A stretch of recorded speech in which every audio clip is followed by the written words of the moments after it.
अगर आप भी घर बैठे मोबाइल फ़ोन से यूपी स्कॉलरशिप 2025-26 का नया करंट स्टेटस चेक करना चाहते हैं, तो कैसे चेक करना है, इस वीडियो में आपको सारी जानकारी मिलने वाली है। सबसे पहले आपको गूगल क्रोम में जाकर के यूपी स्कॉलरशिप सर्च करना है। सबसे ऊपर आपको यूपी स्कॉलरशिप की ऑफ़िशियल वेबसाइट देखने को मिल जाएगी यहाँ पे। इसी वाले ऑप्शन पे क्या कर देना है, आपको क्लिक कर देना है। जैसे इस पे क्लिक करेंगे, आपके सामने कुछ इस प्रकार का इंटरफ़ेस ओपन होकर के आएगा। अब यहाँ पे देखिए कई सारे ऑप्शंस आपको देखने को मिल जाएँगे। यहाँ पे आपको दिख रहा होगा, तो इसी में एक स्टूडेंट्स का ऑप्शन देखने को मिल रहा होगा यहाँ पे। इसी स्टूडेंट्स वाले ऑप्शन पे क्या करना है, यहाँ पे दिख रहा होगा। इसी स्टूडेंट्स वाले ऑप्शन पे आपको क्लिक करना है। अब जैसे इस पे क्लिक करेंगे, तो आपके सामने कुछ इस प्रकार का इंटरफ़ेस ओपन होकर के आएगा। यहाँ पे 3 ऑप्शंस आपको देखने को मिलेंगे। तो एक है आपका पहले वाले से, तो आपको कुछ नहीं करना है, न्यू रजिस्ट्रेशन से। एक आपको लॉगिन फ्रेश देखने को मिल रहा होगा, एक आपको लॉगिन रिन्यूअल देखने को मिल रहा होगा। तो अगर आपने किसी भी क्लास में, किसी भी कोर्स में पहली बार स्कॉलरशिप का फॉर्म फिल अप किया होगा, तो आपको लॉगिन फ्रेश करना है। जैसे 9 के बच्चे हो गए, 11 के बच्चे हो गए। अगर आपने 9 में स्कॉलरशिप का फॉर्म फिल अप किया था, फिर से आपने 10 में स्कॉलरशिप का फॉर्म फिल अप किया हुआ है, तो आपको रिन्यूअल लॉगिन पे क्लिक करना है, क्योंकि 9-10 आपका प्री मैट्रिक होता है, तो 9 में आप फ्रेश फॉर्म फिल अप करते हैं, 10 में आप रिन्यूअल करते हैं। इसी प्रकार से अगर आपने 11 में फ्रेश फॉर्म फिल अप किया था या फिर इस बार फिल अप किया है आपने, तो आपको लॉगिन फ्रेश करना है। अगर आपने पिछली बार 11 में फॉर्म को फिल अप किया था, इस बार आप 12th में हैं, 12 में हैं, तो इस केस में आपको लॉगिन रिन्यूअल वाले ऑप्शन पे क्लिक करना है। इसी प्रकार से आप कोई यूजी, पीजी या फिर डिप्लोमा का कोर्स करते हैं, जैसे BA, BSc, MA, MSc, BCom, MCom, DElEd, ITI, polytechnic, BTech, BEd, nursing, BCA, MCA, LLB, और आपने पहली बार उस कोर्स में स्कॉलरशिप का फॉर्म फिल अप किया है, तो आपको लॉगिन फ्रेश वाले ऑप्शन पे क्लिक करना है। अगर आपने दूसरी बार या फिर तीसरी बार उसी फॉर्म का नवीनीकरण किया है, जिसे रिन्यूअल कहते हैं, तो आपको लॉगिन रिन्यूअल वाले ऑप्शन पे क्लिक करना है, ठीक है? तो जिस भी प्रकार से आपका फॉर्म होगा, उस पे आपको क्लिक कर देना है। उसके बाद से 4 ऑप्शंस आपको देखने को मिल जाएँगे। तो यहाँ पे देखिए, पहला जो ऑप्शन आपको दिख रहा होगा, प्री मैट्रिक स्टूडेंट्स, ये कक्षा 9 और 10 के बच्चों के लिए है। दूसरा देखने को मिल रहा होगा पोस्ट मैट्रिक स्टूडेंट्स, ये कक्षा 11 और 12 के बच्चों के लिए है। और तीसरा आपको देखने को मिल रहा होगा post matric other than inter students,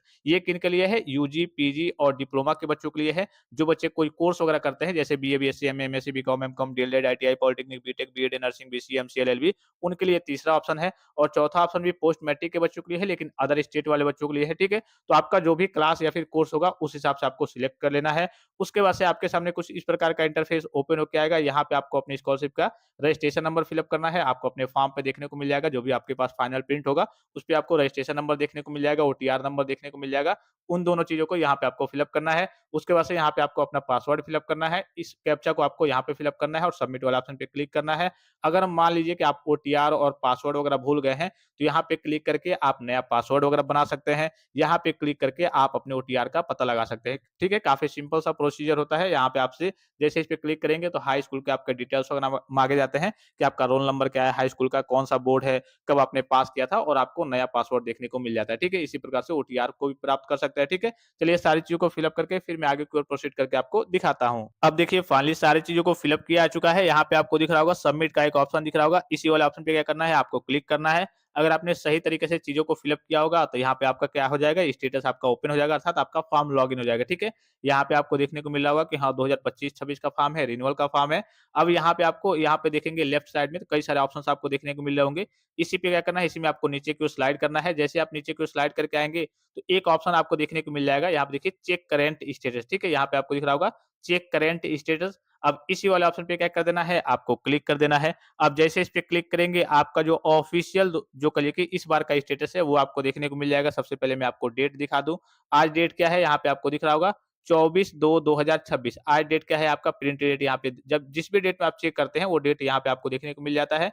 तो आज डेट क्या है भाई, 24/2/2026, अर्थात 24 फरवरी 2026 आज डेट है, तो प्रिंट डेट आपको देखने को मिल जाएगा। ऊपर आपको फॉर्म की स्थिति, अर्थात कहिए कि सत्र का फॉर्म है, 2025-26 का फॉर्म है, रिन्यूअल का फॉर्म है, post matric other than inter का फॉर्म है। कुछ चीज़ें आपको ब्लर दिख रही होंगी सिक्योरिटी रीजन के लिए, बेसिक से जो जो डिटेल्स वगैरह है। अब यहाँ पे आपको नीचे को स्लाइड करना है। यहाँ से आपको चीज़ों को देखना होता है। जैसे फीस डिटेल्स की बात करें, क्लेम कितना किया गया है, जितना भी आपका यहाँ पे क्लेम किया गया होता है, उसी के आस-पास आपको स्कॉलरशिप का लाभ वगैरह देखने को मिलता है।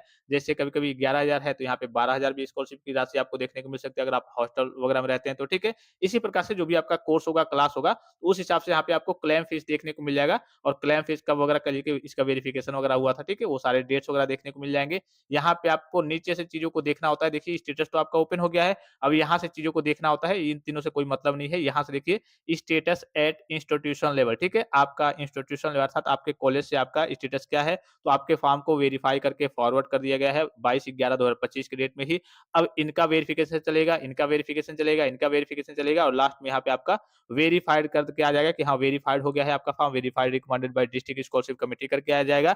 यहाँ पे इसका जो वेरिफिकेशन होने वाला है वो 10 मार्च 2026 तक आपका फुल्ली तरीके से स्टेटस क्या हो जाएगा, अपडेट हो जाएगा। यहाँ पे वेरिफाइड होने लायक होगा तो वेरिफाइड कर दिया जाएगा, रिजेक्ट होने लायक होगा तो रिजेक्ट कर दिया जाएगा। अगर आपके फॉर्म में गड़बड़ी होगी तो रिजेक्ट कर दिया जाएगा। तो ये आपकी स्टेटस की डेट वगैरह है। ऑफिशियल जो आपका फाइनल स्टेटस जारी होने वाला है 10 मार्च 2026 तक आपका जारी हो जाएगा। इसी में आपको नीचे देख लेना है कि आपके गत वर्ष के प्राप्तांक पूर्णांक सही है या फिर नहीं, और अगर आपका अटेंडेंस का परसेंटेज कहिए कि 74.9% भी है तो इस केस में आपके स्कॉलरशिप का फॉर्म आगे चल के समाज कल्याण विभाग के द्वारा रिजेक्ट कर दिया जाएगा। क्योंकि यूजी, पीजी और डिप्लोमा के बच्चों के लिए रूल है कि आपके कॉलेज में आपका जो अटेंडेंस है वो 75% या फिर उससे ऊपर होना चाहिए। तो यहाँ पे आपका 75% है तब भी आपका काम चल जाएगा, इससे ऊपर है तब भी आपका काम चल जाएगा। अगर 75% से नीचे है तो इस केस में अभी आप जब जो आपका वेरिफिकेशन चल रहा है फरवरी के लास्ट से अर्थात 28 फरवरी से चलने वाला है और 10 मार्च तक चलने वाला है, तो उस बीच आपके फॉर्म को यहाँ से क्या कर दिया जाएगा, rejected by district scholarship committee कर दिया जाएगा। और जब रिजेक्ट कर दिया जाएगा तो आपको स्कॉलरशिप का लाभ वगैरह नहीं मिलेगा। ठीक है, तो सारी डेट्स वगैरह मैंने आपको बता दिया और कैसे आपको स्टेटस को चेक करना है वो भी मैंने आपको बता दिया। और किसी प्रकार का संदेह हो, कोई भी जानकारी चाहिए, कोई भी चीज आप पूछना चाहते हैं तो आप कमेंट बॉक्स में कमेंट करके पूछ सकते हैं। फिलहाल इस वीडियो में इतना ही, इजाजत दीजिए। धन्यवाद, थैंक्स फॉर वॉचिंग। मिलते हैं नेक्स्ट वीडियो में।